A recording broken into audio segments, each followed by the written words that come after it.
ओम नमः शिवाय। हर हर महादेव। भोलेनाथ का आशीर्वाद आप सब पर बना रहे। आज हम जानेंगे महाकुंभ का पहला शाही स्नान कब है, क्या है इसके नियम, क्या है शुभ मुहूर्त, कब से महाकुंभ की शुरुआत हो रही है, सब जानेंगे। इसके लिए आप सबसे छोटा सा अनुरोध है, वीडियो पूरा देखें और आपको ये वीडियो अच्छा लगे तो लाइक करना ना भूलें। 2025 में महाकुंभ का आयोजन प्रयागराज में हो रहा है, जिसका धार्मिक और आध्यात्मिक दृष्टिकोण से विशेष महत्व बताया गया है।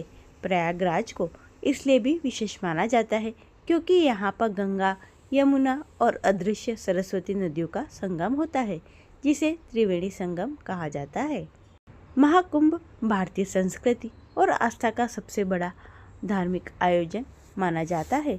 इसका आयोजन प्रमुख रूप से 4 पवित्र स्थलों प्रयागराज, नासिक, उज्जैन और हरिद्वार में होता है। इस महापर्व का साधु संत श्रद्धालुओं द्वारा बेसब्री इंतजार किया जाता है। धार्मिक मान्यता अनुसार महाकुंभ में गंगा, यमुना, सरस्वती के संगम स्नान करने से व्यक्ति को अपने जीवन के पापों से मुक्ति मिलती है और मोक्ष की प्राप्ति होती है। इसके साथ ही यह आत्मा और शरीर की शुद्धि का भी मार्ग माना जाता है। 2025 में महाकुंभ का आयोजन प्रयागराज में होगा। इसका धार्मिक और आध्यात्मिक दृष्टि से बहुत ही खास महत्व बताया जाता है। प्रयागराज को इसलिए खास माना है क्योंकि यहाँ पे 3 नदियों का संगम होता है और इस संगम में स्नान करने का भी विशेष महत्व है। इसी कारण महाकुंभ का आयोजन यहाँ भव्य तरीके से किया जाता है। महाकुंभ के दौरान महत्वपूर्ण परंपराओं में से एक शाही स्नान है। इस स्नान के दौरान अखाड़ों के साधु संत विशेष शोभा यात्रा के साथ ही संगम तक पहुँचते हैं और श्रद्धालुओं के बीच आस्था का केंद्र स्थापित होता है। शाही स्नान की परंपरा में सबसे पहले साधु संत स्नान करते हैं। इसके बाद आम श्रद्धालु गंगा के पवित्र जल में डुबकी लगाते हैं। ऐसा माना जाता है महाकुंभ के समय ग्रहों नक्षत्रों की विशेष स्थिति के कारण संगम का जल चमत्कारी गुणों से बढ़ जाता है। इसी वजह से शाही स्नान को अत्यंत शुभ और फलदायी माना जाता है। 2025 के महाकुंभ में पहला शाही स्नान पौष पूर्णिमा के दिन किया जाएगा।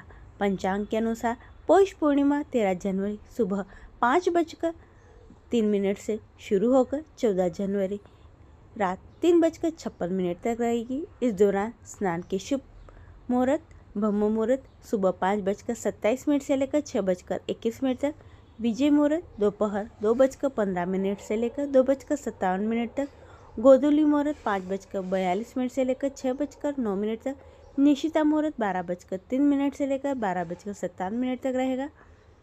शाही स्नान के नियम।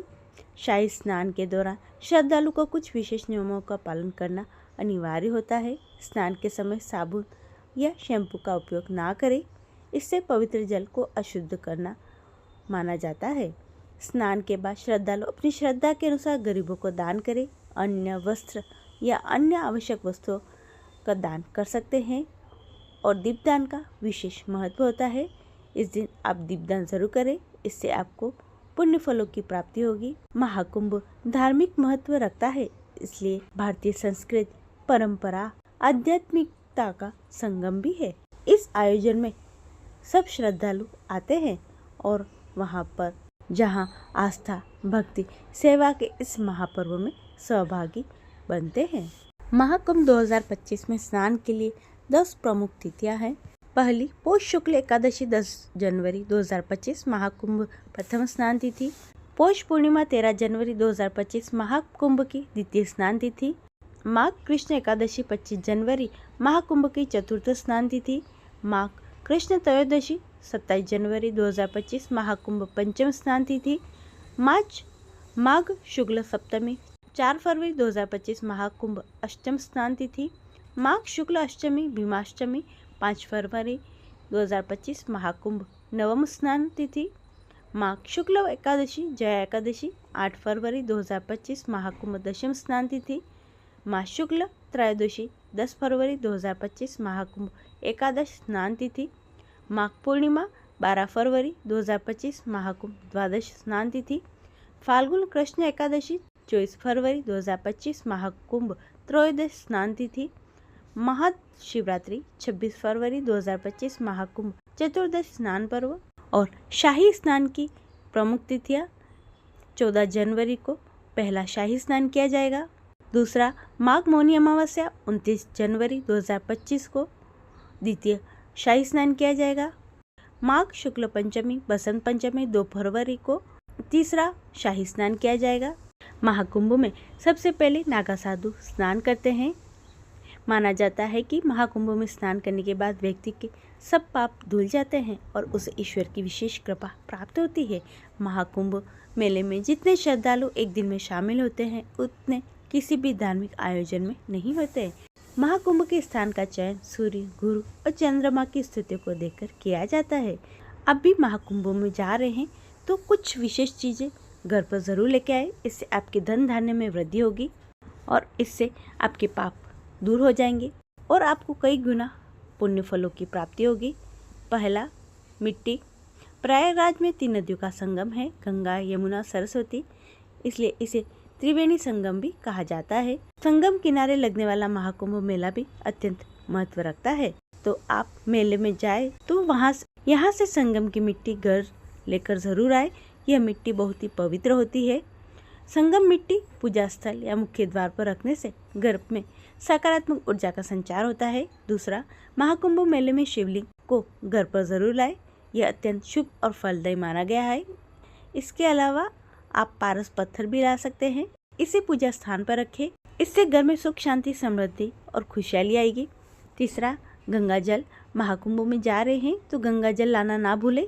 गंगा जल को घर लाकर पूजा घर या किसी साफ सुथरे जगह पर रखें। इससे घर में समृद्धि, संपन्नता बनी रहती है। कुंभ मेले में आप जा रहे हैं तो तुलसी जी को घर पर जरूर लेके आए। तुलसी को घर में रखने से दरिद्रता दूर होती है, आर्थिक स्थिति मजबूत होती है। और ध्यान रहे, तुलसी के पास नियमित रूप से शाम के समय दिया जलाए, सुबह में जल अर्पित करें। तुलसी की पूजा करने से घर में सुख, शांति, समृद्धि बनी रहती है और धन धान्य में भी बरकत होती है। शाही स्नान का महत्व। महाकुंभ के दौरान कुछ महत्वपूर्ण तिथियां होती है जो धार्मिक लिहाज से विशेष महत्व रखती हैं। इन प्रमुख तिथियों पर विभिन्न अखाड़ों के साधु संत अपने शिष्यों के साथ भव्य जुलूस निकालते हैं। वे एक भव्य अनुष्ठान में भाग लेते हैं जिसे शाही स्नान भी कहा जाता है, जो कुंभ मेले के शुभारंभ का प्रतीक है। शाही स्नान कुंभ मेले का मुख्य आकर्षण है, जिसके लिए विशेष प्रबंध किए जाते हैं। शाही स्नान के अवसर पर लोगों को शाही स्नान करने वाले साधु संतों के पुण्य कर्मों एवं गहन ज्ञान का आशीर्वाद प्राप्त होता है। क्यों लगता है महाकुंभ?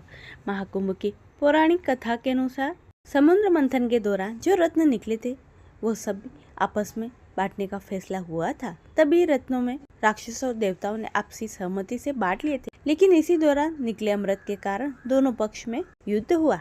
ऐसे में असुरों से अमृत को बचाने के लिए भगवान विष्णु ने अमृत का पात्र अपने वाहन गरुड़ को दे दिया। असुरों ने जब देखा अमृत गरुड़ के पास है तो वह इसे छीनने का प्रयास करने लगे। इसी छीना झपटी में अमृत की कुछ बूंदे धरती पर जा गिरी। ये बूंदे धरती की 4 जगहों पर यानी प्रयागराज, हरिद्वार, उज्जैन, नासिक में गिरी। जहाँ जहाँ ये बूंदे गिरी थी, आज वहीं पर 12 सालों के अंतराल में कुंभ मेले का आयोजन किया जाता है। ये थी महाकुंभ से जुड़ी हुई संपूर्ण जानकारी। आशा करती हूँ आपको अच्छी लगी होगी। इसे लाइक करें, चैनल को सब्सक्राइब करें, कमेंट में ओम नमः शिवाय लिखना ना भूलें। सभी भक्तों को प्रेम भरा राधे राधे।